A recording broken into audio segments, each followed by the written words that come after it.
Money miracles session 6. Andrew Carnegie అమెరికాలో దాదాపు 19th సెంచరీలో one of the richest person. అతి తక్కువ టైంలో ఎవరు ఊహించని విధంగా ఊహించనంత సంపదని, డబ్బుని సృష్టించినటువంటి వ్యక్తి. అతను బిజినెస్ స్టార్ట్ చేసిన 2-3 సంవత్సరాల లోపలనే ఎవరైతే 20-30 సంవత్సరాల్లో సాధించగలిగేటువంటి విజయాన్ని 2 సంవత్సరాల్లో సాధించేశాడు. చాలా అత్యంత ధనవంతుడిగా మారిపోయాడు అమెరికాలో. అమెరికన్ గవర్నమెంట్కి ఇతని మీద డౌట్ వచ్చింది, ఏమన్నా చీట్ చేసి తప్పుడు మార్గంలో డబ్బులు సంపాదిస్తున్నాడేమో అని. సరైన ఒక కమిషన్ వేసి అతని ఫ్యాక్టరీకి పంపించిన తర్వాత అన్నీ చూస్తే చాలా చక్కగా అంత పర్ఫెక్ట్ గానే ఉంది. అప్పుడు కమిటీ తరపున వచ్చిన వాళ్ళందరూ కూడా ఇతన్ని ప్రశ్నించారు, ఇంత తక్కువ టైంలో ఇంత పర్ఫెక్ట్ గా ఒక్క పొరపాటు కూడా చేయకుండా తప్పుడు మార్గంలో వెళ్లకుండా ఇన్ని డబ్బులు మీరు ఎలా సంపాదించగలిగారు, మీ సీక్రెట్ ఏంటి అని అడిగితే అప్పుడు ఈ విషయం చెప్పాడు. నేను అనుకుంటే ఒకే విషయం మీద తదేకంగా కంటిన్యూస్ గా ఒకే విషయం మీద 5 నిమిషాల పాటు ధ్యాస ఉంచగలుగుతాను.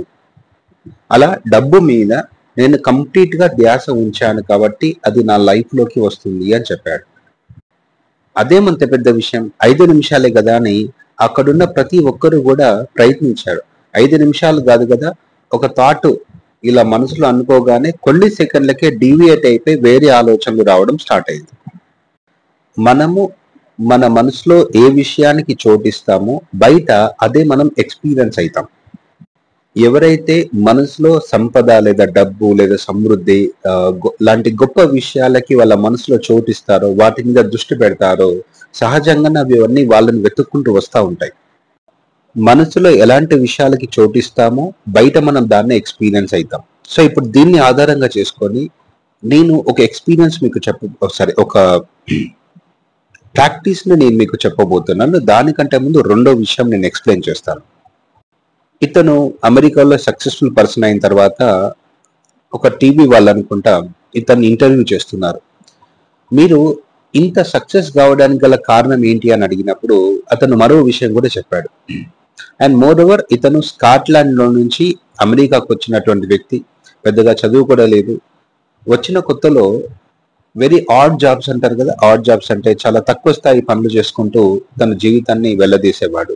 తర్వాత ఈ డెవలప్ అయ్యాడు. ఒకానొక సందర్భంలో దాదాపు 43 మిలియన్స్ అని, అంటే దాదాపు 4 కోట్ల పైన మంది ఇతని కోసం పనిచేయడం మొదలు పెట్టారు. మనం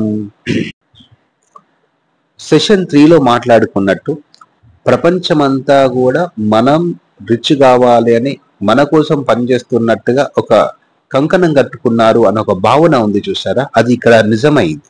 అంటే దాదాపు ఒకనొక సందర్భంలో 4 కోట్ల పైన మంది అతని కోసం, అంటే అమెరికాలో ప్రపంచం మీద ఉన్న ఎంతో మంది వ్యక్తులు తన కోసం పనిచేయడం మొదలు పెట్టారు. అంటే తన యొక్క పనిలో భాగస్వామ్యాన్ని కలిగి ఉన్నారు.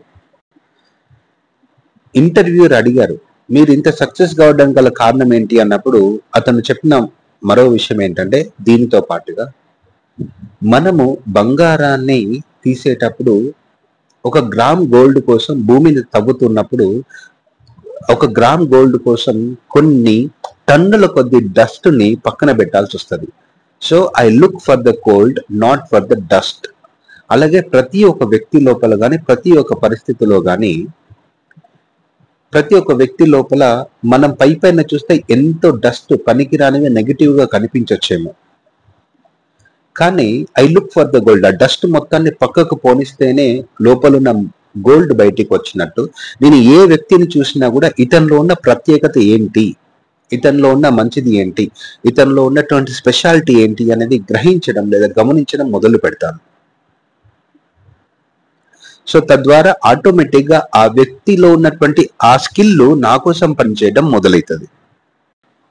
బహుశా ఈ క్వాలిటీ వల్లనేమో ప్రపంచంలో ఒకానొక సందర్భంలో 4 కోట్ల మంది అతని కోసం పనిచేశారు. ఇప్పుడు ఇక్కడ ఉన్న 2 విషయాల్ని ఆధారంగా చేసుకుని 2 రకాల ప్రాక్టీసెస్ గురించి మనం మాట్లాడుకుందాం. వీలైతే 2 కానీ లేదంటే 1 కానీ మీకు నచ్చిన విధంగా ప్రాక్టీస్ చేయండి.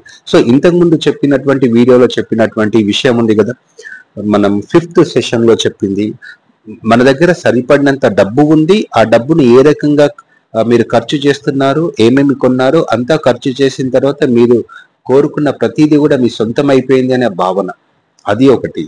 అండ్ ఇప్పుడు సో ఫస్ట్ అటెన్షన్, అంటే మన ఫోకస్ ఎక్కడ ఉంది అనేది అయితే చాలా చాలా ఇంపార్టెంట్. ఇందులో రెండు అయితే. ఇక్కడ ఈ ప్రాక్టీస్ ని తీసుకోవడం కోసం the power of sub conscious mind అనే బుక్ లోపల ఒక power of sub conscious mind అనే ఒక పుస్తకంలో నుంచి ఈ ప్రాక్టీస్ తీసుకుంటున్నాను. చాలా అద్భుతంగా ఉంటుంది. ఇందులో ఉన్న ఈ 5 సెంటెన్స్ ని నేను చదువుతున్నాను, యాజ్ ఇట్ ఈస్ గా చదువుతున్నాను, జాగ్రత్తగా వినండి. ఇది ఖచ్చితంగా మీకు అద్భుతమైన రిజల్ట్ ఇస్తుంది. సో అంటే మనము తదేకంగా ఒక విషయం మీద దృష్టి పెడితే, 5 నిమిషాల పాటు దృష్టి పెడితే అది మన లైఫ్ లోకి వస్తుంది. కేవలం 5 నిమిషాలు చూడండి, దీని ఆధారంగా చేసుకొని. నిద్ర పొండి కోటీశ్వర్లు కండి, ఐశ్వర్యవంతులు కండి అని ఉంది ఇక్కడ. అంటే లక్షాధికారి అని ఉంది, కానీ ఇప్పుడు అది చాలా తక్కువ అయిపోయింది కదా. So sleep and grow rich అని అర్థం. నిద్ర పొండి కోటీశ్వర్లు కండి, ఐశ్వర్యవంతులు కండి. ఓకే, సో ఇక్కడ ఉన్న విషయాన్ని చదువుతున్నాను. ఇది ఒక ప్రాక్టీస్ లాగా తీసుకొని మీరు రెగ్యులర్ గా చేయండి. ప్రతి రాత్రి నిద్రపోయే ముందు ఒక పద్ధతి పాటించండి. సంపద అనే పదాన్ని మళ్ళీ మళ్ళీ ఉచ్చరించండి. ఇక్కడ సంపద నుండి మీరు డబ్బు అని, మనీ అని దాంతో రీప్లేస్ చేసుకోవచ్చు. మీకు ఏ పదం అంటే మీకు కంఫర్టబుల్ గా మంచిగా అనిపిస్తుందో ఆ పదాన్ని తీసుకోండి. నెమ్మదిగా, సులభంగా, మంచి అనుభూతితో ఉచ్చరిస్తూ ఉండండి. జోలపాట పాడినట్లు దాన్ని మళ్ళీ మళ్ళీ నెమ్మదిగా అంటూ ఉండండి. ఒక్క పదం సంపద, లేదంటే డబ్బు, లేదంటే మనీ. సంపద అనే ఒక్క పదం ఉచ్చరిస్తూనే నిద్రలోకి జారుకోండి నెమ్మదిగా. ఇలా కొద్ది రోజుల పాటు చేయండి. ఫలితాన్ని చూసి మీరు ఆశ్చర్యపోతారు. డబ్బు ఒక మంచు తుఫాన్లా పుష్కలంగా మీ మీదకు దాడి చేస్తుంది. ఆహా, డబ్బు దాడి ఎంత అద్భుతంగా ఉంటుంది కదా. మీ సుప్త చేతనాత్మక మనసుకున్న అద్భుతమైన శక్తికి ఇది ఒక ఉదాహరణ. సో ఇది ఒక అద్భుతమైనటువంటి ప్రాక్టీస్. రోజు రాత్రి నిద్రపోతున్నప్పుడు ఒక్క పదం మనీ, లేదంటే సంపద, లేదంటే డబ్బు, మీకు నచ్చిన ఈ మూడిట్లో ఏదైనా ఒక పదాన్ని తీసుకొని నెమ్మదిగా రిపీట్ చేస్తూ ఆ ఊహ, డబ్బు మీ లైఫ్లోకి వచ్చినట్టుగా, ఆ డబ్బు కట్టల్ని కావచ్చు, డబ్బు వచ్చేసినట్టుగా భావిస్తూ అలా నెమ్మదిగా నిద్రలోకి జారుకోండి. అలా ఒక నిద్రపోయే ముందు 5 నుంచి 10 నిమిషాల పాటు దృష్టి పెట్టగలిగితే, అలా 5 నుంచి 10 నిమిషాలు దృష్టి పెట్టగలిగితే డబ్బు మన లైఫ్ లోకి ఒక ప్రవాహం లాగా, మంచు తుఫాన్ లాగా దాడి చేస్తుంది అట. సో ఇదే కదా అటు ఇటుగా కొంచెం మన ఆండ్రూ కార్నెగీ కూడా చేశాడు. ఇది చేస్తారు కదా ప్రతిరోజు రాత్రి నిద్రపోయే ముందు. ఓకే, ఇది ఒకటి. ఇంకా రెండో దానికి సంబంధించినటువంటి అంటే సెకండ్ ప్రాక్టీస్ ఏంటంటే, మీరు ఇక్కడ నుంచి ఎవరిని చూసినా కూడా, అంటే ఇంతకు ముందు సెషన్ 3లో మాట్లాడుకున్నట్టుగా అది చేసినా పర్లేదు, ఆ ఒకటి చేసినా ఇది చేసినా కొంచెం బాగానే ఉంటుంది. అంటే ప్రపంచంలో ఉన్న ప్రతి ఒక్కరు నాకు మంచి జరగాలని, నాకు డబ్బు రావాలని కోరుకుంటున్నారు, కంకణం కట్టుకుంటున్నారు. ఇది ఒక పద్ధతి. సో ఇక్కడ నుంచి మీరు ఎవరిని కలిసినా సరే వారిలో ఉన్న ప్రత్యేకత ఏంటి అని అడగండి. వీరిలో ఉన్న మంచి ఏంటి, లేదంటే ఏ పరిస్థితి ఎదురైనా సరే అది మంచిదా చెడ్డదా అని పక్కన పెట్టండి. ఇందులో ఉన్న మంచి ఏంటి, ఇందులో ఉన్న మంచి ఏంటి, ఇతనిలో ఉన్న మంచి ఏంటి, ఇలా మీరు ఎవరిని కలిసినా సరే ఊరికే ప్రశ్న అడగండి. మీరు దాని కోసం వెతక్కండి దయచేసి.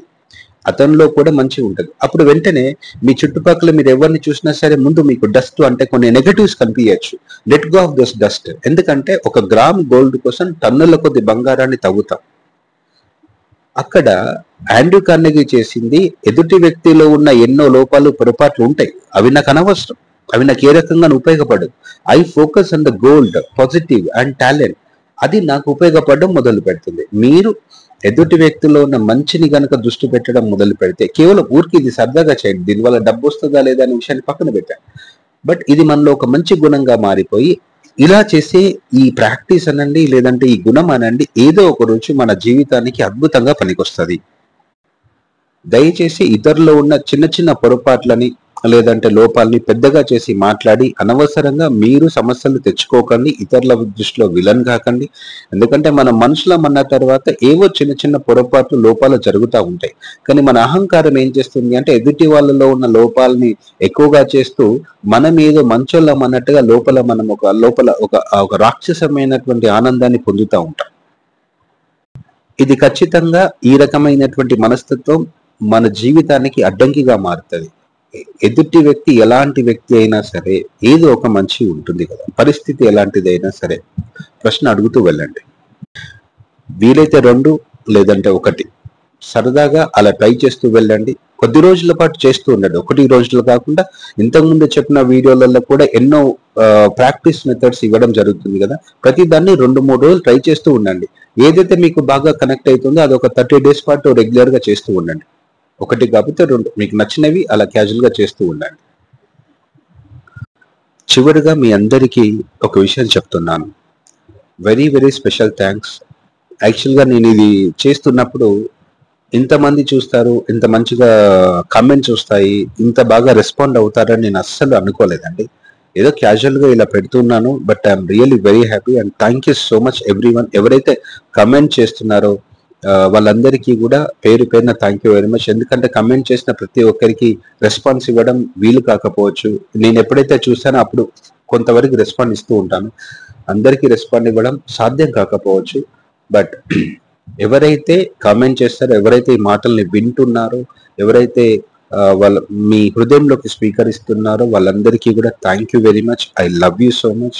Have a great day. మీరు చాలా అద్భుతంగా ఉంటారు. మీ లైఫ్లోకి డబ్బు దాడి జరుగుతుంది, ఒక తుఫాన్ లాగా వస్తుంది, ఉక్కిరి బిక్కిరి చేసేంతగా వస్తుంది. మీరు చాలా ఆనందంగా ప్రేమతో ఉంటారు. మీ చుట్టుపక్కల ప్రతి ఒక్కరికి కూడా ఆనందాన్ని ప్రేమని పంచుతూ వాళ్ళ జీవితాలను కూడా మీరు మరింత తేలిగ్గా మార్చేస్తారు. Have a great day. Bye.